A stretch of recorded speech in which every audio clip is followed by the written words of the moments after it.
ग्रामीण विकास मंत्री आलमगीर आलम पर ईडी के शिकंजे की करेंगे। इस मामले में बड़ा अपडेट यह है कि जेल में कटी मंत्री आलमगीर आलम की रात। दरअसल मनी लॉन्ड्रिंग केस में आलमगीर आलम को गिरफ्तार किया गया है। 6 दिन की ईडी रिमांड में आलमगीर आलम को भेजा गया है।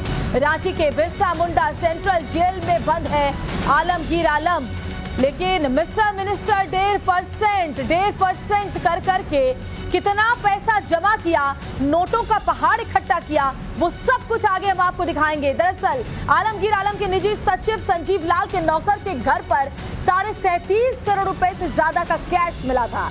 इसी सिलसिले में ईडी उनसे पूछताछ कर रही थी और अब ईडी को लगा कि जांच में सहयोग कांग्रेस नेता नहीं कर रहे हैं तो उन्हें गिरफ्तार कर लिया गया, उन्हें रिमांड में भी भेज दिया गया। अब जेल में उनकी रात कटी है। मनी लॉन्ड्रिंग का ये पूरा का पूरा मामला, जिसमें झारखंड के एक और मंत्री अब सलाखों के पीछे हैं। तो बड़ी खबर, नोटों के बंडल जब ईडी के सामने आए थे तो जिसने भी देखा उसके होश उड़ गए।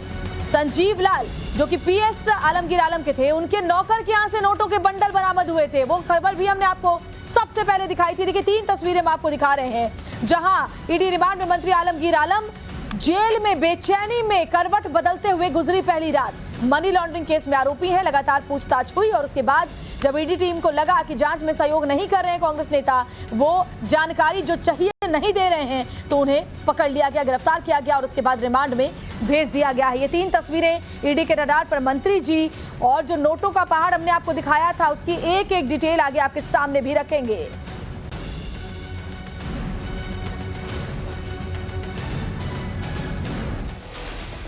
और चलिए आगे बढ़ते आपको बताते हैं कि आखिर झारखंड के मंत्री आलमगीर आलम की पहली रात जेल में कैसी कटी है। तो रांची के बिरसा मुंडा सेंट्रल जेल में रात बीती है। उन्होंने जेल में टहलते हुए अपनी पहली रात बिताई है। जो मीडिया रिपोर्ट्स हैं उसके मुताबिक जेल में बड़ी बेचैनी में मंत्री आलमगीर की रात गुजरी है।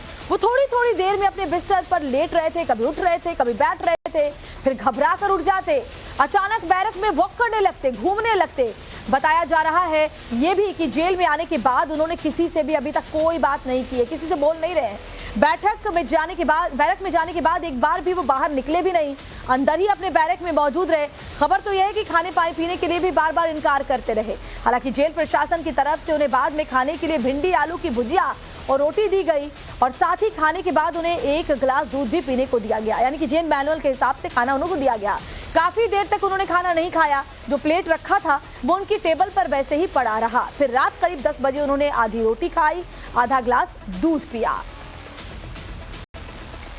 कल तो मैंने कह दिया था पहले ही कि आलमगीर का जो है समय पूरा हो गया है।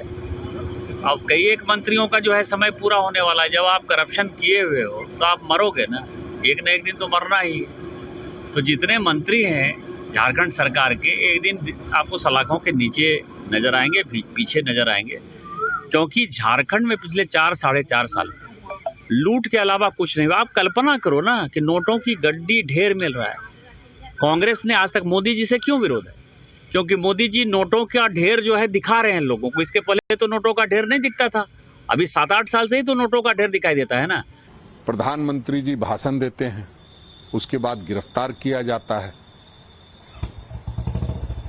तो इसमें एक राजनीतिक बू आती है।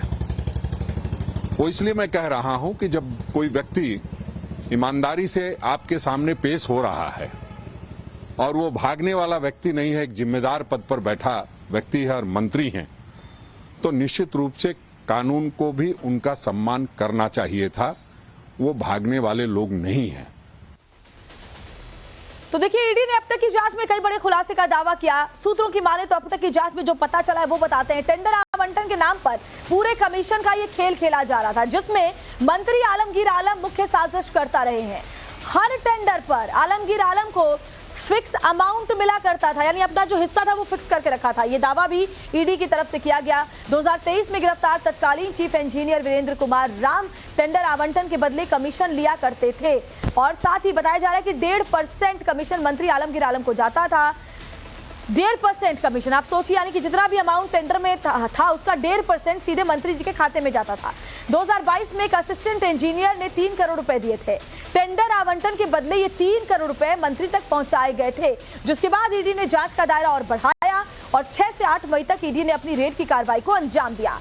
मंत्री आलमगीर से जुड़े 6 ठिकानों पर छापेमारी की गई, जिसमें पीएस संजीव लाल, उसके नौकर जहांगीर के घर भी शामिल थे।